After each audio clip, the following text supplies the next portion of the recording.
At the core of what we do, there are songs. But where do they come from? How are they conceived? Why do songwriters write? Now, keep in mind the word song is a pretty broad term, but here we'll be focusing on a more basic and traditional sense of the word: chord progression and lyrics. The shape the song takes from there is a topic all on its own. But like with most creative work, there isn't really one definitive or correct way to write. It's about the result, not the method. That being said, I thought it might be interesting to explore the topic with Ashley and a couple of the other songwriters in the band, and I was even allowed to film part of an actual song being written. Most days you're stuck in a truck, one big break from blowing up. One of these days you're gonna get a bus and let somebody else drive. It's calling home for a telephone goodnight kiss. You gotta be made for this, made for this. You gotta be made for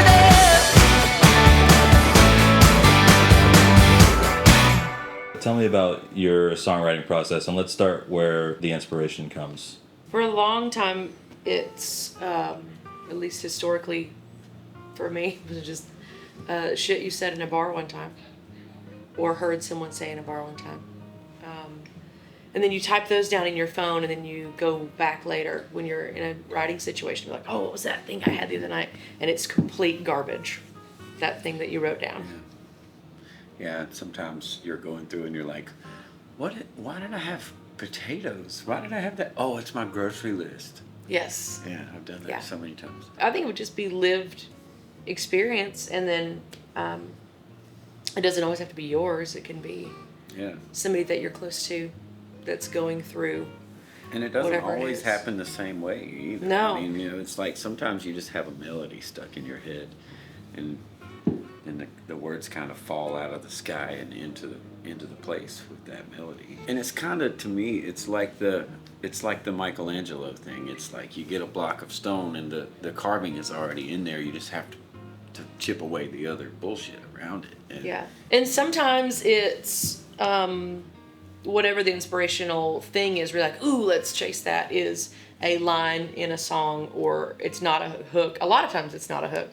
And a bunch of times it's just a vehicle to get you going in the thing. And then I always feel the need to say it when I'm like, I'm not married to this hook. Yeah. If we get there and that's not what it's about, that's okay. But noticing when something is cool like that you should chase. And sometimes it's just like how two particular words sound next to each other. It's like, it's hard to explain other than just like, this word sounds really good next to this word. How do I make the rest of the things around it fit? 3, 4, didn't bow a little sleep, dressing up what's left of me. Too soon it's time to leave and go paint some other town. It ain't easy. It ain't easy. It's either so cool that saying it twice is cool, or it's cheap to say it twice. But the line between those two things is really different. No, Oh, you mean say those two lines? No, it ain't easy. Making it look easy. Doing it twice. Okay, let's do that And then one. come down on the last one instead of making it look easy. Okay, making it look easy. Yeah. Okay, the real good at getting by on a little sleep, dressing up what's left of me. Too soon it's time to leave and go paint some other town. It ain't easy. It ain't easy. Making it look easy. Bang. That's. You like it like that? Yep. Yeah, I like that. That felt good. Where Bible in 44 started was the first line that came to my mind was his shirt hung off him like an old scarecrow. And I was thinking about, actually at that time, my grandfather, my mom's dad, because he had such a slight frame and he was such a thin man that a lot of the times that his shirt looked like it was still on the hanger. as it sat on his shoulders. And I talk about that song being about my dad because it is. I wrote the song thinking I can combine these two men, and then someday when my father has passed away, I'll be able to play this song in his honor. And then I thought that was a stupid idea, that I should just go ahead and sing it for him. So I did, and he said, "Boy, you sure paint me in a nice light. I wish all that was true." Because he knows that part of that is... Which, by the way, is a good title. Is Robert Black. Is what? Wish all that were true. That's Wish a all good that were title. true. That brings up a good question about how important it is for songs that are inspired by true events to be historically accurate. It's going to sound really weird to say that I think authenticity is more important than absolute truth fact. Because those were two men I needed to combine into one for that song to be, for the way I feel about those two individuals, to be able to make someone else feel that way inside their chest. And there's not enough space in a song to be like, and part of that is my grandpa, but part of that is my dad. And sometimes you can get so specific if you're just really trying to stick to the absolute truth and the facts of what happened, then it gets less relatable to whoever's listening. Now, I'm not saying you should pander at all, ever. But just know that sometimes to say a powder blue Honda Del Sol is a cool thing. And then sometimes if Pontiac rhymes better, that's what the car was. Anywhere looks like anywhere. I've been lots of places and I've never seen. I've been lots of I've been places. to lots of places. I've never that seen. I've been to lots of places I've never seen.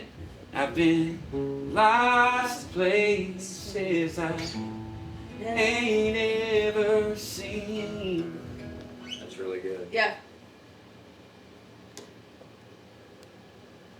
There's a something. Yeah, there's there's an more everywhere, in there. anywhere, something Yeah. there. Everywhere looks like anywhere to me. Lots of places I've been, lots of places I've never seen. I've been lots of places. How do we? I don't want to give it too many syllables, but give it enough to fill it. I've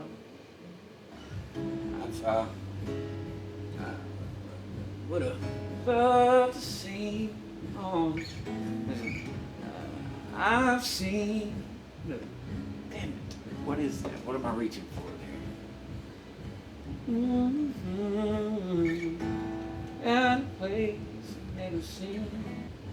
Do we want to find a way to put the word twice in it, like we have where and twice? We don't have You to. could say, you but could be like Be crafty. It could be Yeah. like the thing of like, and I've been seen a lot of places I've never seen.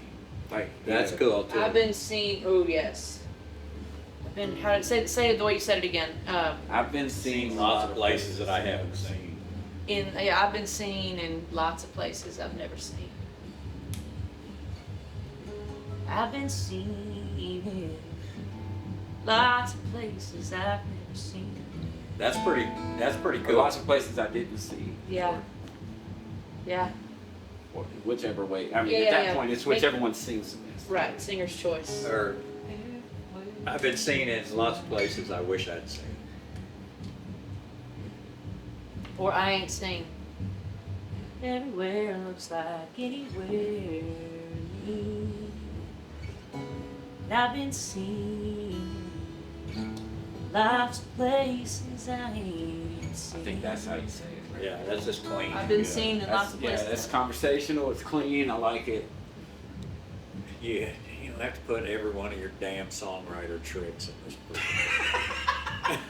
I write songs, and I wouldn't know this until I was an adult, but I write songs to stay alive. At some point, it was a survival mechanism in our young lives and in our adult lives. Because it's writing songs, for some reason, is the creative way that we make sense of the world we live in. Singing the things that I did since I was a little kid. Like I would literally be like, I was walking to the mailbox and I saw Jesus. Like, and my family was just like, there's Ashley singing about bunnies and Jesus and mailboxes. Pretty sure I played that song in some bluegrass bands.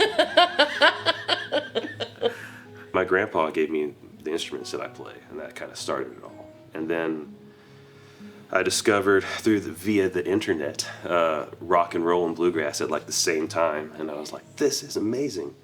And then for some reason there's just the inclination to, I was like, I want to try that too, and then started making stuff up. I don't think I ever really set out to write songs. They just kind of happened. Like there was a song I wanted to sing that didn't exist, so I made it up. But very much to what you were saying, it's also like it's kind of like my version of journaling, or it's a living diary type thing, or even, for that matter, a biography of other things, like situations that I've seen in other people and things, and just was like, I don't know, it just happens. Like it's more like you can't not write it. Find a smile. It still doesn't speak to. I'm always losing track of what day it is. The only time I ever know it is showtime. No, but it does speak to the making it look easy. Yeah, it does. The one they're counting on. So find a smile or paint it on. And it's on, but it doesn't bother And me. it could be, yeah. Juice. I need the juice. Anybody got any corn? Find a smile and paint it on. To fix that, we could like change those pickups for the purpose. Find a smile and paint it on. Make it look like nothing is wrong. Even though I lose track of what day it is. Yeah. And even could be even though I lost track of what day it is. Yeah. Do you have advice for young people wanting to try songwriting? I would say that even though I'm not like a fitness person or a health person, I would say that songwriting is a little bit akin to doing push-ups. But in that the more you do it, the easier it's gonna come. But then on a different note, I would just say if you feel like there's something in there that needs to come out, get it out. And sometimes they're shitty. Sometimes you write crap songs. I wrote a lot of crap songs. Those have to come out too, because you're making space and clearing a pathway for stuff that's not crap. First thing is you can never expect to write if you don't read. And 2, write what you know. And if you don't know enough to write about, learn more. I mean, like you need to experience life to be able to write about it, and more so to be able to translate it and communicate it to other people. Never let someone try to tell you, or to never let someone try to convince you to be something you're not. One thing that Jeff Tweedy said that I really like is that, anything is a song. Like you can bang on a C chord for 3 minutes and yell about your insecurities, and that's you created something. You need a critic, you need the inner critic, and you need something that's gonna help you get better, but don't let that control you and stifle your expression, the way you express yourself, I guess. Does that make sense? Yeah. The truth is that we create something, we access something and bring and usher it into a space where it didn't previously exist. And that is as close to a divine calling as it would get for a human. A song can serve many purposes. It can tell a story or evoke an emotion, even be an educational tool. But I think what matters more than what a song means to others is what that song means to the writer. I think part of what makes creating a song or a painting or anything seem so daunting is our reluctance to be vulnerable. We want so badly to create something that everybody will love that often that goal can stifle our own connection with what we create. It seems like a bit of a paradox that it is that very vulnerability of pouring our whole unfiltered selves into these expressions that cultivates the resonance with others.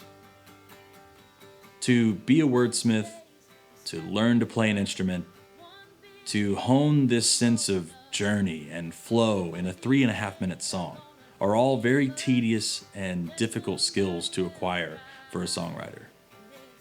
But to so willingly follow inspiration and to embrace the sort of whimsical gravitas of life, and to say to the world, here, this is how I feel. That is the virtue of a songwriter, of an artist, of a human.